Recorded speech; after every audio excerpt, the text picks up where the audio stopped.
Semua jemaat Tuhan yang hari ini berbakti bersama, selamat pagi, selamat hari Minggu, dan Salam. Bapak Mama sekalian, kita pun tema renungan ini, dewasa dalam Kristus, berhenti terpecah, mulai bertumbuh. Kita pun tema renungan ini, dia mau bilang begini: orang-orang yang dewasa dalam Kristus itu, mereka tidak lagi bertengkar hanya untuk cari siapa yang paling benar. Orang-orang yang dewasa dalam Kristus itu, mereka tidak lagi berselisih berkepanjangan hanya untuk cari tahu siapa di antara mereka yang paling hebat, siapa di antara mereka yang paling punya jasa dalam persekutuan, siapa di antara mereka yang bekerja lebih baik. Dongsone bertengkar panjang lebar hanya untuk cari tahu siapa di antara anggota persekutuan yang paling berpengaruh, dan seterusnya. Tidak. Orang-orang yang dewasa dalam Kristus, mereka tidak lagi bertengkar karena hal-hal seperti itu. Orang-orang yang dewasa dalam Kristus itu, mereka akan lebih berfokus pada bertumbuh.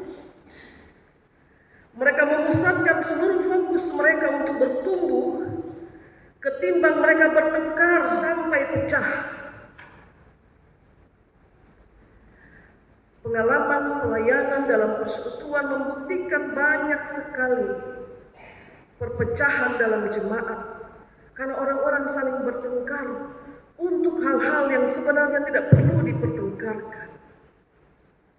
Bagaimana orang bertengkar untuk cari siapa paling berjasa, siapa paling hebat, siapa paling punya nama, dan seterusnya. Menarik saudara kalau kita bandingkan dua kondisi kontras ini, pecah dan tumbuh. Itu dua kondisi yang berlawanan, pecah dan tumbuh. Pecah dan tumbuh itu dua hal yang berbeda. Pecah itu runtuh, jatuh, hancur. Itu pecah. Sedangkan bertumbuh itu dinamis, bergerak. Pecah yang disamakan dengan runtuh, jatuh, hancur, itu digambarkan sebagai kebinasaan. Sedangkan bertumbuh yang digambarkan sebagai dinamis, bergerak, itu digambarkan sebagai pertanda kehidupan. Jadi pecah itu menunjuk pada kebinasaan, tapi bertumbuh itu menunjuk pada kehidupan. Orang yang dewasa dalam Kristus adalah orang-orang yang bertumbuh, hidup, dan dia menikmati hidup itu. Dan orang yang menikmati hidupnya, dia tahu dengan pasti bahwa berkat Tuhan itu tersedia bagi masing-masing orang. Berkat Tuhan tersedia bagi saya, bagi saya saudara, dan berkat itu tidak akan pernah tertukar. Itu kalau orang menikmati kehidupannya. Kalau saya pegang 50.000 di tangan, di samping saya, saudara saya pegang 1 juta di tangannya, Tuhan tidak sedang menukar berkat saya dan berkat saudara saya. Bahwa seharusnya saya yang pegang 1 juta dan dia yang pegang 50, tidak. Tuhan tidak sedang salah menaruh berkat itu. Itu berkat saya dan itu berkat saudara saya. Orang yang dewasa dalam Kristus, yang bertumbuh, dia akan menikmati kehidupannya tanpa pernah berpikir bahwa Tuhan salah dalam memberi berkat. Tidak. Bapak, Ibu, dan saudara-saudari, anak-anak, kita perhatikan bacaan kita. Di sepanjang 9 ayat yang tadi kita baca sama-sama itu, sekarang saya tanya, apa yang Bapak, Mama, Kakak, Adik temukan yang menjadi dasar perpecahan atau perselisihan di Korintus? Menurut Bapak, Mama, Korintus itu karena apa? Apa yang menjadi titik awal mereka berselisih di Korintus? Apa Bapak Mama? Iri hati. Ya. Perhatikan baik-baik. Titik awal perpecahan jemaat di Korintus itu adalah karena iri hati. Iri hati. Iri hati itu sumber utama perpecahan. Perpecahan itu dimulai dari iri hati yang dipupuk, yang dibiarkan bertumbuh, tanpa mau mengakui bahwa ini saya dan ini saya pun saudara, ini saya pun kelebihan, ini saya pun saudara pun kelebihan. Yang satu menamai diri kelompoknya Paulus, yang lain bilang kami kelompok Apolos.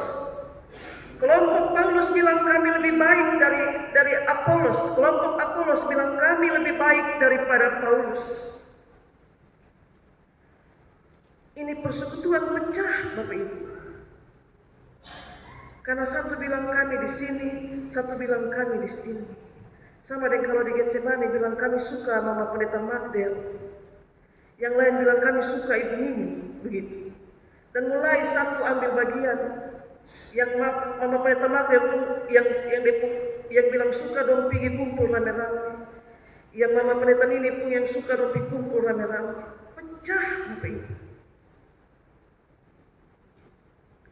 Karena itu Paulus bilang ibarat tanaman. Tanaman itu beta ya tanam. Habis beta tanam, beta pergi ke mana Apolos datang.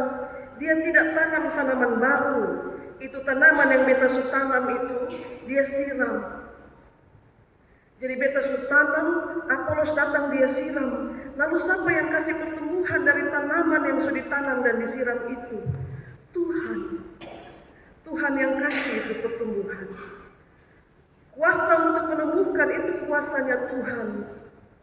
Bukan pada Paulus maupun pada Apolos. Manusia punya kecenderungan untuk mengagungkan manusia. Ini saya pun favorit. Ini saya pun favorit. Lupa bahwa yang kasih pertumbuhan itu Tuhan. Berapa umur Getsemani terus timur, Bapak-Bapak? Sebanyak. Dalam umur yang banyak itu, setiap periode ada pergantian.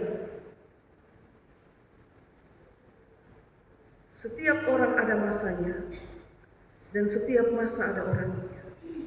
Pada masa lampau, perkembangan-perkembangan terjadi di Getsemani. Pada masa kini juga terjadi. Bukan karena manusianya, tapi karena Tuhan yang kasih pertumbuhan. Jadi Paulus bilang berhenti, sudah pecah. Dan fokuslah untuk bertumbuh. Fokus untuk bergerak naik. Semakin bertumbuh, semakin naik, semakin tinggi. Itu sama dengan tempuh hidup hari-hari, Bapak Mama. Coba perhatikan. Masalah iri hati itu seringkali membuat banyak perpecahan di mana-mana. Banyak iri hati. Surat Galatia bahkan menulis salah satu perbuatan kedagingan itu adalah iri hati. Iri hati itu punya kekuatan yang sangat besar untuk menjatuhkan, untuk menghancurkan, bahkan untuk membinasakan. Itu iri hati bekerja. Dan roh iri hati ini hinggap di jemaat Korintus. Sehingga Paulus bilang, berhenti sudah untuk pecah dan mulailah untuk bertumbuh. Kita mau bertengkar sampai kapan? Sepanjang kita bertengkar, pertumbuhan tidak terjadi.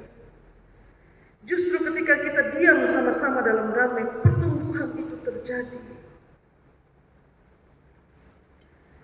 Alkitab bacaan kita menulis manusia yang suka iri hati itu Paulus sebut sebagai manusia duniawi. Tapi bagi mereka yang secara sadar membebaskan dirinya dari rasa iri terhadap kelebihan saudaranya, mereka disebut sebagai manusia rohani. Manusia rohani itu bukan manusia yang sempurna. Manusia rohani itu juga manusia yang terbatas. Tapi dia sadar bahwa Tuhan akan memperlengkapi dia dalam keterbatasan itu, sehingga dia punya porsi tersendiri dalam keterbatasan itu untuk turut mendukung pelayanan dalam persekutuan. Bukan hanya mereka yang secara mata jasmani terlihat luar biasa yang bisa, tapi orang yang disebut sebagai manusia rohani, dia tahu bahwa saya mungkin kecil, terbatas, tapi Tuhan perlengkapi supaya saya juga punya andil untuk kerja Tuhan dalam pekerjaan. Saya sudah ditanam, saya sudah disiram, tapi kemampuan untuk saya bertumbuh itu anugerah daripada Tuhan. Maka dari itu saya beri diri supaya Tuhan kasih saya pertumbuhan.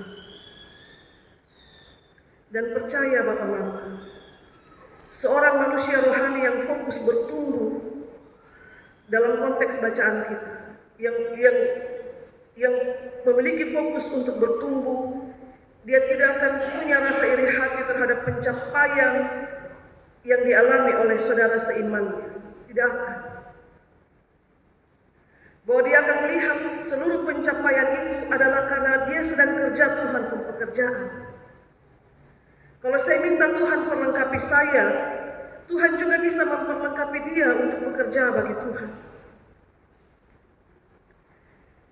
Orang yang sudah dewasa dalam Kristus, dia akan berfokus pada pertumbuhannya sendiri dan bukan pada pertumbuhan orang lain.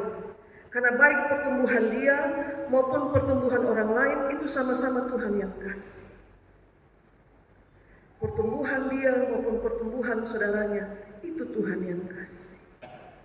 Jadi saya tidak bisa paksa pertumbuhan saya harus sama besar atau lebih besar dari pertumbuhan saudara saya.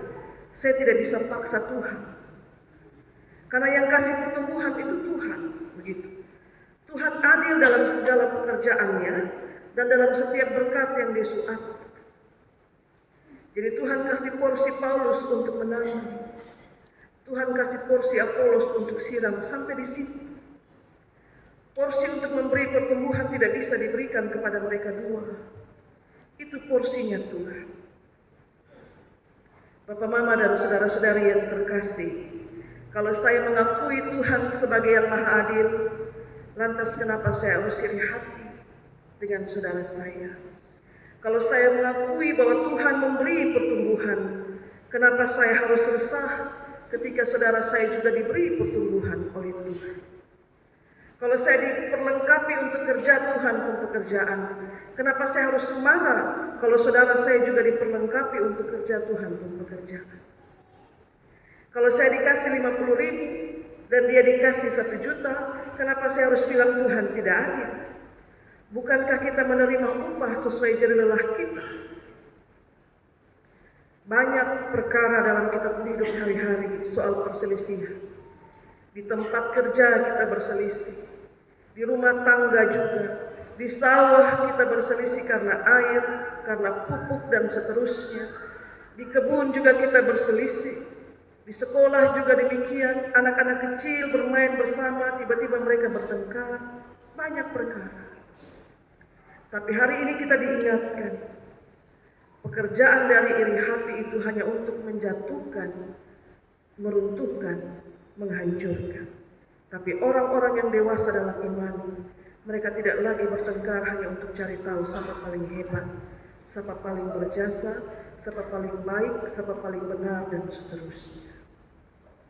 Tuhan memberkati kita dengan firman-Nya. Amin.